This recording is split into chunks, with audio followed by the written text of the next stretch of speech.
Hello friends, எல்லாருக்கும் வணக்கம். எல்லாரும் ஆர்கானிக்கான ஃபுட்டு தேர்ந்தெடுத்து சாப்பிடுங்க, ஆரோக்கியமாக இருங்க.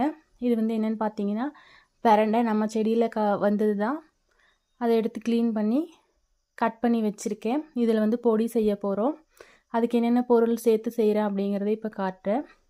நல்லா ட்ரை ஃப்ரை பண்ண பிரண்டையும் பூண்டு எண்ணெயில் போட்டு புளி 3 சேர்த்து வறுத்துக்கணும் எண்ணெயில் நல்லா.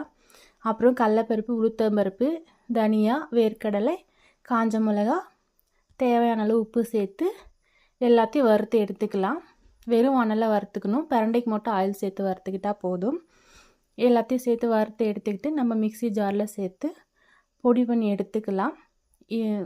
இது டேஸ்ட்டு ரொம்ப அட்டகாசமாக இருக்கும். நம்ம வீட்டில் விளைஞ்சது, எந்த ஒரு மருந்து உரம் எதுவும் சேர்க்காமல் செய்யும் போது டேஸ்ட் ரொம்ப சூப்பராக இருக்கும். பாருங்கள், வீடியோ பிடிச்சிருந்தா நம்மளோட சேனல் சப்ஸ்கிரைப் பண்ணிக்கோங்க. எல்லாருக்கும் ஷேர் பண்ணிவிடுங்க.